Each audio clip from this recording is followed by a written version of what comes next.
be me. 34-year-old woman living what I thought was my truth. Always believed in equality. Always stood up for what I thought was right. Work as a program coordinator at a non-profit that helps women transition back into the workforce. Genuinely love my job, love helping people rebuild their lives. Married to David for 9 years. 2 beautiful kids. Emma, my sweet 7-year-old daughter, and Lucas, my energetic 5-year-old son. Marriage started falling apart around year 7. We grew distant, wanted different things, argued about money and parenting styles. I wanted the kids in alternative education. He wanted traditional schools. I thought he was too strict. He thought I was too permissive. The usual stuff that breaks couples apart. Neither of us was happy anymore. Decided to divorce last year. Thought it would be amicable at first. We'd split custody 50-50, divide assets fairly, co-parent like adults. Then David mentioned he wanted primary custody and said his job had more stability, better benefits, better school district. Something in me just snapped. These are my children. I carried them. I birthed them. I spent years sacrificing my career for them. Took extended maternity leave, both times, went part-time for 3 years. While he climbed the corporate ladder, I was the one doing the real work. The endless doctor appointments, the parent-teacher conferences, the sleepless nights, and now he thinks he can just waltz in and take them? Started thinking about all the times he'd raised his voice during arguments. All the times he'd been dismissive of my concerns. All the times he'd made decisions without consulting me. In my mind, I started reframing everything. Wasn't that a form of control? Wasn't that emotional abuse? Convinced myself that I was actually protecting my children, that they needed to be with me. The parent who truly understood them started talking to other women at work who'd been through difficult divorces. Heard stories about how the system favors fathers with money, how good lawyers can twist everything, how women lose their children all the time to manipulative men. Felt this growing panic that I was going to lose Emma and Lucas. That's when I made the worst decision of my life. Started documenting incidents that never happened. Wrote in a journal about arguments we'd had, but added details that weren't true. Described him pushing me during a fight. He never touched me. Wrote about him screaming at the kids until they cried. He was firm, but never cruel. Described feeling afraid, walking on eggshells, being controlled, and told myself I was just emphasizing the emotional reality. That even if the specific incidents weren't accurate, the feeling was real. That's how I justified it at first. Then I went further. One night after the kids were asleep, I took a hairbrush and pressed it hard against my upper arm. I had to do it multiple times to get a bruise to form. Took photos from multiple angles, made sure the lighting looked dim and scary. Created a whole folder on my phone of evidence. Some days I'd pinch my wrists until they were red. Once I bumped my cheekbone against the bathroom cabinet door to create a faint bruise. I took a photo immediately, adding it to my collection. The hardest part was involving Emma and Lucas. He started subtly at first. Would ask Emma, "Remember when Daddy yelled at Mummy that time? Were you scared?" She'd look confused, say she didn't remember. I'd gently insist, "You were there, sweetie, in the kitchen. Don't you remember?" Kept bringing it up until she'd nod, uncertainly. With Lucas, it was easier, because he was younger. I'd ask leading questions. "Does Daddy ever make you feel scared?" He'd say no. I'd respond, "But remember when he got really angry about the toys? You felt scared then, right?" Repeated these conversations over and over, added details each time. Told Emma she needed to tell the truth about how Daddy hurt Mummy. Described scenes that never happened until they became almost real in my own mind. Convinced myself I was helping them feel safe to disclose the truth, that I was giving them permission to talk about things they'd been suppressing. Filed my first police report 3 months before the divorce hearing, hands shaking as I sat in the station. Told the officer David had shoved me during an argument about custody. Said I'd hit my shoulder on the kitchen counter. Showed them a bruise I'd given myself by pressing a rolling pin against my skin. They took photos, filed a report, asked if I wanted to press charges. Said I was too afraid, just wanted it documented. The officer was sympathetic, a woman about my age. Told me I was brave for coming forward. Felt sick to my stomach, but also weirdly validated. Filed a restraining order the next week. In my affidavit, I described 3 incidents of physical abuse. Him grabbing my arm and leaving bruises. Never happened. Him throwing a plate that shattered near my head. Never. Him blocking me from leaving a room during an argument. Never happened. Included the photos I'd staged. Added dramatic language about fearing for my safety and the children's well-being. The temporary restraining order was granted immediately. David was ordered to stay away from the family home. Had to move in with his brother. Could only see the kids at a supervised visitation center. Saw the confusion and hurt on his face when he found out. He tried calling me, asking what was happening, saying we could work this out. I didn't answer. Told myself he was trying to manipulate me. Filed a second police report about him violating the restraining order. Claimed he drove by the house slowly at night. He didn't. Said I saw his car parked on our street. It wasn't. Police took it seriously. Warned him about the consequences. His lawyer was furious. David was bewildered. He hadn't violated anything because he hadn't done anything wrong. Meanwhile, I was meeting with Child Protective Services. They'd opened an investigation based on my allegations. I sat in my living room with a CPS caseworker named Jennifer. She was kind, professional, taking careful notes. I told her everything I documented. Described David as controlling, volatile, unpredictable. Said the children had witnessed violence, that Emma had started having nightmares, that Lucas had become anxious and clingy. Jennifer asked to speak with the children separately. This is where I did something I can never take back. Before her visit, I prepped Emma carefully, sat her down, and explained that we needed to tell the truth about Daddy, that sometimes grown-ups don't show their best selves. They asked her to remember the times Daddy got really angry, told her it was okay to say she felt scared, and practiced what she would say. When Daddy and Mummy fight, I feel scared, and I hide in my room. Made her repeat it until it sounded natural. With Lucas, I used simpler language.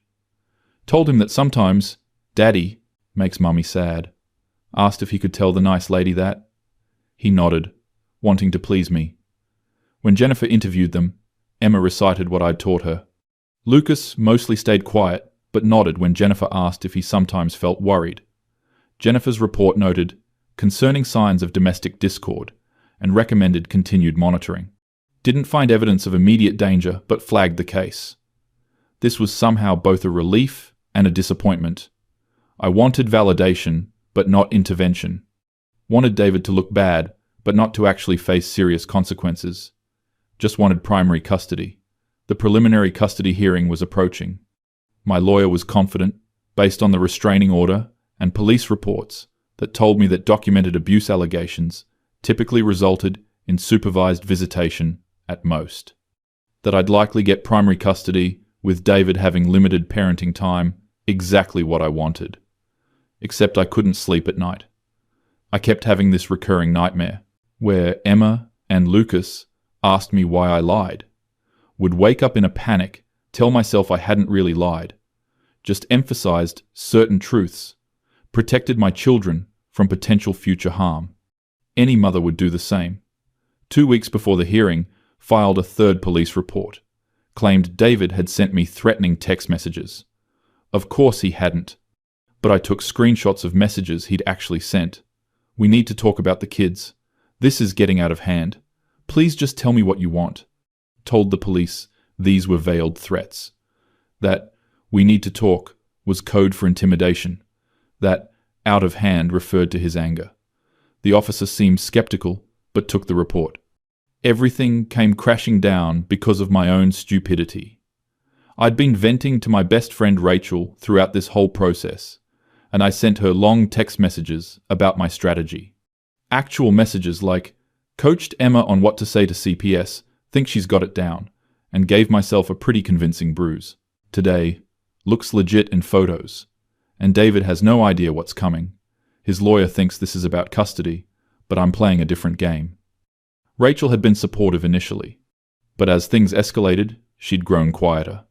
Stopped responding as enthusiastically. I was too caught up in my own drama to notice. Turns out, Rachel had been dating David's brother Tom for the past month. They met at a community event. She didn't tell me because things were so contentious. But when Tom mentioned how confused and devastated David was, how he'd never been violent in his life, how the allegations made no sense to anyone who knew him, Rachel started feeling uncomfortable. She'd seen the text messages I'd sent her, struggled with what to do, finally decided she couldn't stay silent while an innocent person was destroyed, took screenshots of our entire text conversation, hundreds of messages over 3 months, gave them to Tom, who gave them to David's lawyer. I had no idea this was happening. Walked into the custody hearing feeling confident. My lawyer had prepared me well. We had the restraining order, the police reports, the CPS investigation. We had Emma prepared to testify about feeling scared. We had my photos, my journal, my documented timeline. David's lawyer stood up and requested a recess. Said new evidence had emerged that required the judge's immediate attention. Presented a thick folder to Judge Morrison. My lawyer looked confused.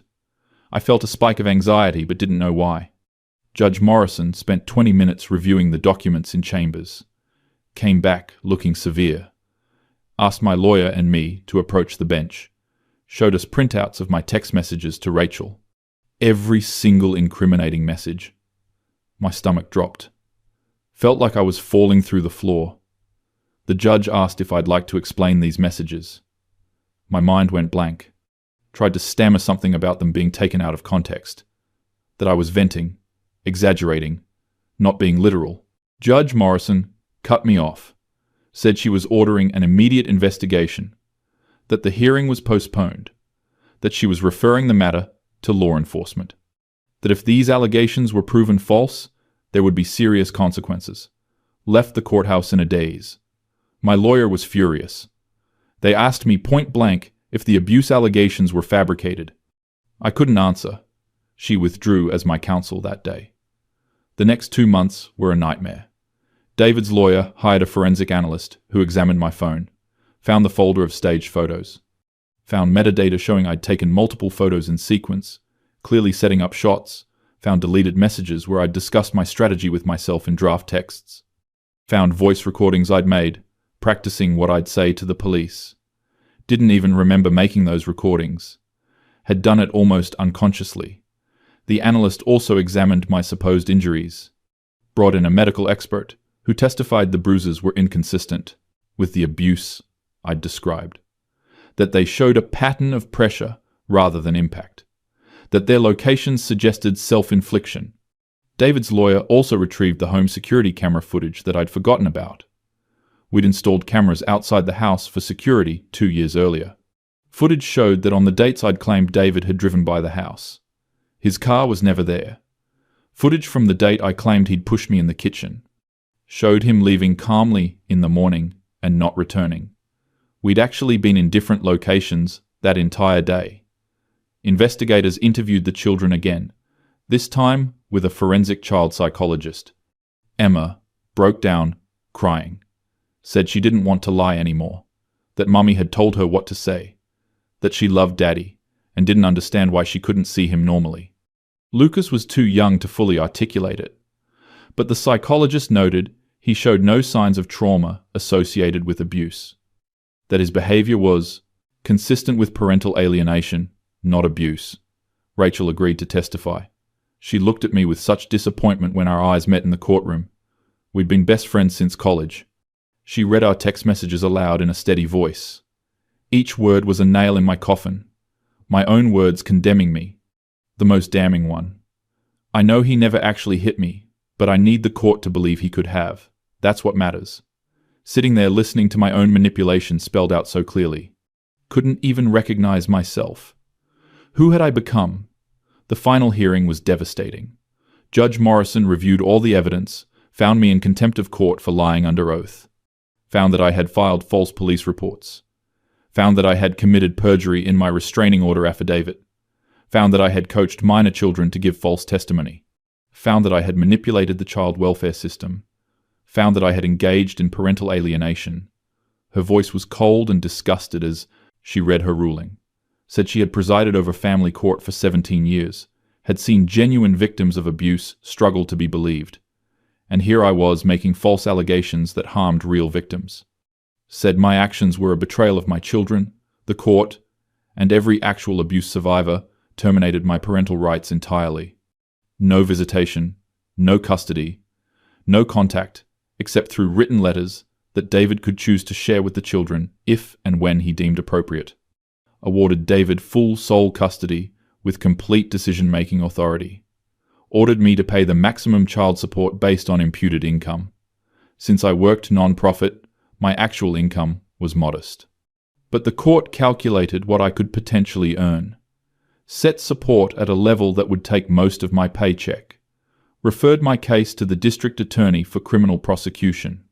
Recommended charges for perjury and filing false police reports, each carrying potential jail time. Walked out of that courtroom knowing I'd lost everything. The story spread through our community like wildfire. We live in a mid-sized town where everyone knows everyone. Within days, everyone had heard. Parents at Emma and Lucas's school, people at my work, members of the community center where I volunteered, the non-profit where I worked called an emergency meeting. My supervisor, a woman I'd respected for years, looked at me with cold eyes, said the organization couldn't employ someone who'd weaponized abuse allegations, that our entire mission was to help genuine victims, that my actions had undermined the credibility of every woman we served, terminated my employment effective immediately, escorted me out of the building with my belongings in a box. Co-workers I'd worked with for 6 years wouldn't meet my eyes. My parents called me the night after the ruling. My mother was crying. Said she didn't know how to reconcile the daughter she raised with the person who'd done these things. Said she needed time and space. My father just said he was disappointed. That single word hurt more than anything else. They've barely spoken to me since. Didn't come to my birthday. Didn't invite me to Thanksgiving. My sister sent a long email. Said she'd always looked up to me. That I was supposed to be the strong feminist who fought for what was right. And instead I'd become exactly what opponents claim when they say women lie about abuse. Said I'd set back the cause I claimed to believe in. Said she couldn't have a relationship with me while Emma and Lucas were suffering. Blocked my number. Friends dropped away one by one. People I'd known for years. Stopped responding to messages. Unfollowed me on social media. Crossed the street to avoid me at the grocery store. Rachel, my best friend, the hardest loss, sent her a long apology message. Poured my heart out about my regrets. She responded with just, "You involved children. You coached Emma to lie. I can't forgive that." Haven't heard from her since. The criminal charges moved forward. My public defender negotiated a plea deal. Pled guilty to 2 counts of filing a false police report. 1 count of perjury. Sentenced to 6 months in county jail. Suspended. 2 years probation. Mandatory counseling. Community service. Now have a criminal record. Can't work in non-profit anymore because of the conviction. Can't work with children or vulnerable populations. Took a job doing data entry at a logistics company. Sit in a cubicle 8 hours a day. No one there knows my story. Try to keep it that way. Live alone in a small 1-bedroom apartment across town. We had to move because people in my old neighborhood would stare. One woman spit at me in the parking lot. Called me a monster. Couldn't even defend myself because what could I say? She was right. The worst part is living with what I've done to Emma and Lucas. They're with David full-time now. He moved to a house in a better school district. Got remarried last year to a kind woman named Sarah. Heard through the grapevine that Emma and Lucas call her Miss Sarah. That they seem happy. David sends me an annual letter updating me on the children. It's part of the court order. He doesn't have to, but he does. Last letter said Emma is doing well in 3rd grade. Loves soccer and reading. Lucas started kindergarten. Is making friends and enjoys building things. There's a photo enclosed each time. 2 smiling children who look healthy and loved. Children who are growing up without me. Every time I look at those photos, I break down crying. Emma looks so much older than I remember. Lucas's face has lost its baby roundness. I'm missing everything. First days of school, lost teeth, birthday parties, Christmas mornings. all because of my lies. Sometimes I try to tell myself I was just trying to protect them, that my intentions started out good, but that's bullshit, and I know it. I wanted to win, wanted to punish David for wanting to leave, wanted to maintain control, used my children as weapons, convinced myself that because I'm a woman, because I believe in fighting patriarchal systems, because I work helping other women, that somehow I was inherently the wronged party, that David wanting primary custody was inherently an attack, twisted my feminist beliefs into something ugly and self-serving. I thought that because women are often victims, I could claim victimhood and it would automatically be true. Weaponized real struggles that real women face, made it harder for actual abuse victims to be believed. Became exactly what I always claimed to fight against. Someone who abused power and manipulated the system for personal gain. The court-mandated therapist asked me once what I thought feminism meant. Gave some rehearsed answer about equality and dismantling oppressive structures. She asked if lying to destroy an innocent person was equality, if manipulating my children was dismantling oppression, if using my gender as a shield for inexcusable behavior was feminism. Didn't have an answer. Sat there in silence for the rest of the session. Been thinking about those questions for months. Realized I'd confused advocating for myself with advocating for what was right. Convinced myself that my perspective was automatically valid because I'm a woman, that my feelings of anger and fear justified any actions I took. Never stopped to consider that David had equal rights as a parent, that Emma and Lucas had rights to a relationship with both their parents. That truth actually matters. My worldview had become so distorted, thought I was fighting a righteous battle, but I was just destroying people who loved me. The DA who prosecuted me was a woman. Young, competent, obviously disgusted with me. She said something during the plea hearing that stuck with me. Real victims of domestic violence struggle every day to be believed. They face skepticism, victim blaming, and institutional barriers. And then there are people like the defendant who fabricate allegations for personal gain, making it exponentially harder for actual victims. This isn't feminism. This is narcissism. She was right.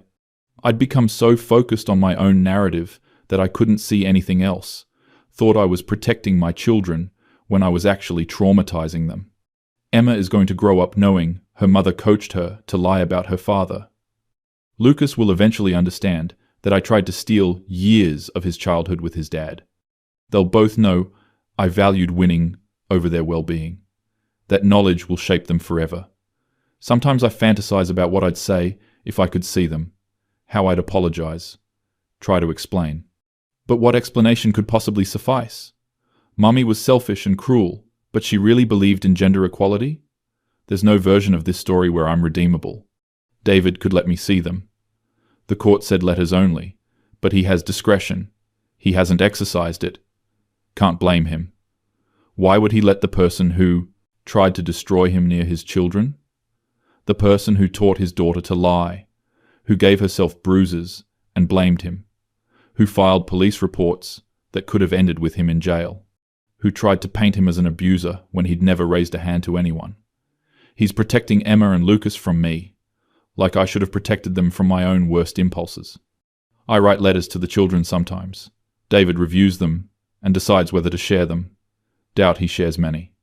Write about how sorry I am, about how much I love them, about how none of this was their fault, about how Daddy is a good man and they're lucky to have him, apologizing for things they're still too young to fully understand.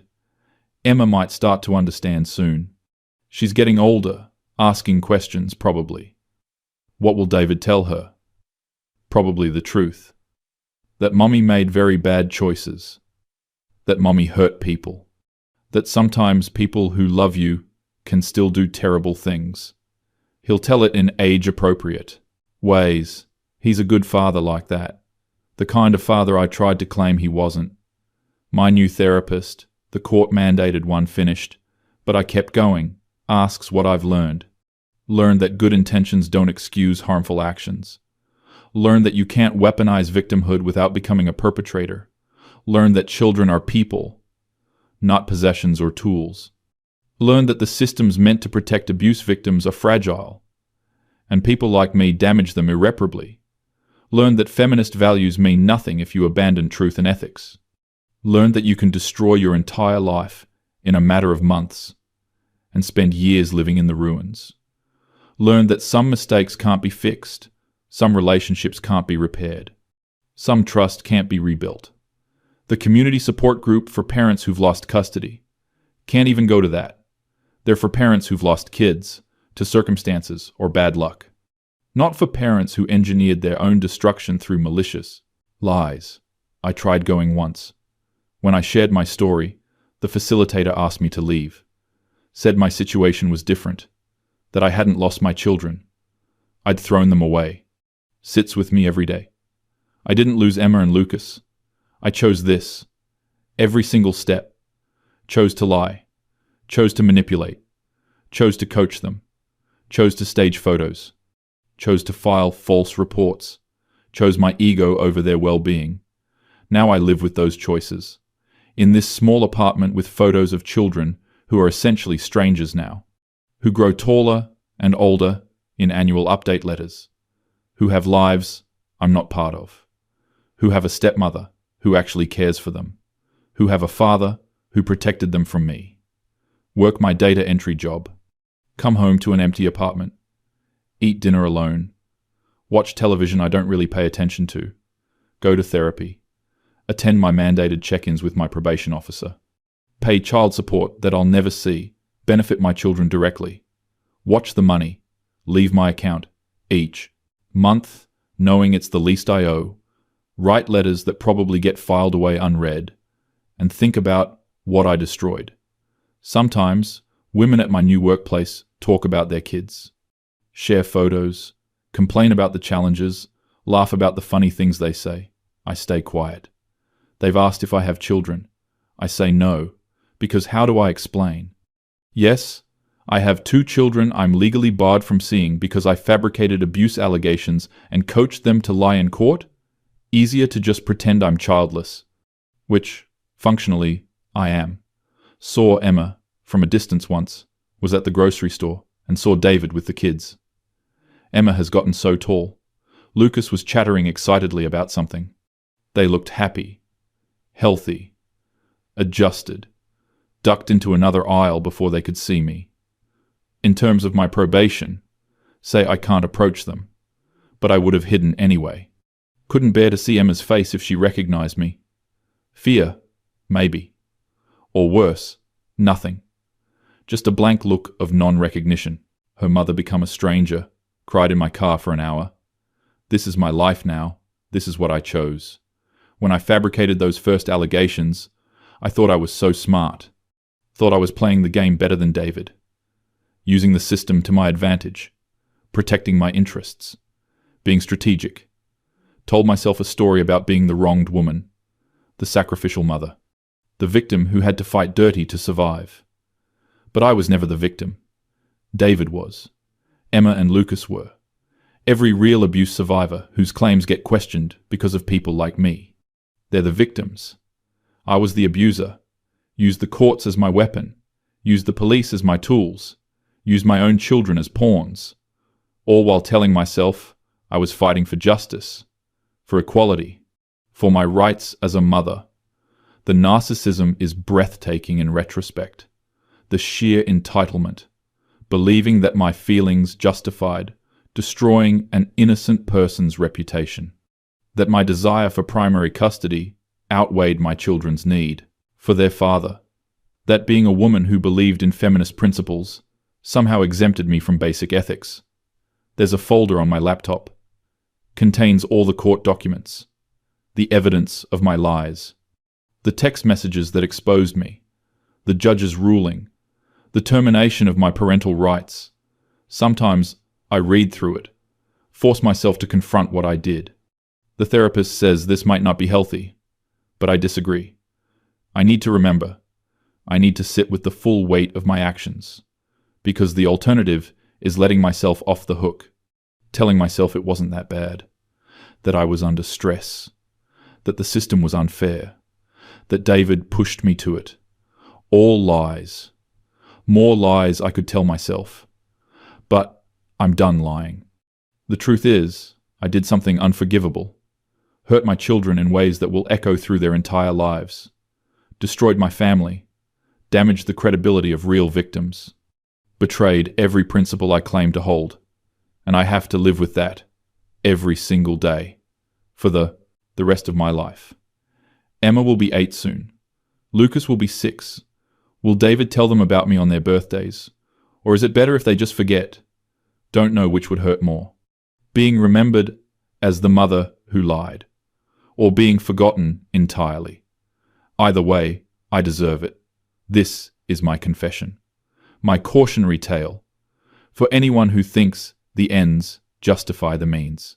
For anyone who thinks their pain gives them the right to destroy others. For anyone who would use their children as weapons. For anyone who would fabricate abuse allegations. Don't. Just don't. Because when the truth comes out, and it will come out, you'll lose everything. And unlike in the movies, there's no redemption arc.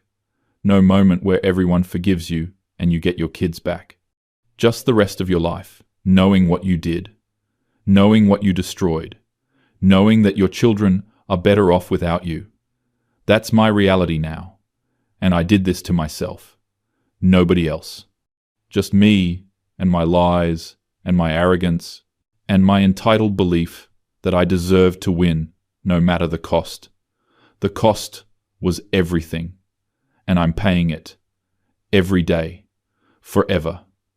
Sitting alone in this apartment, watching my children grow up in photographs, knowing they're better off without me, knowing I did this, all of it, and wishing I could go back, wishing I could be the person I thought I was, the person who actually stood for something, instead of the person who used her beliefs to justify the unjustifiable.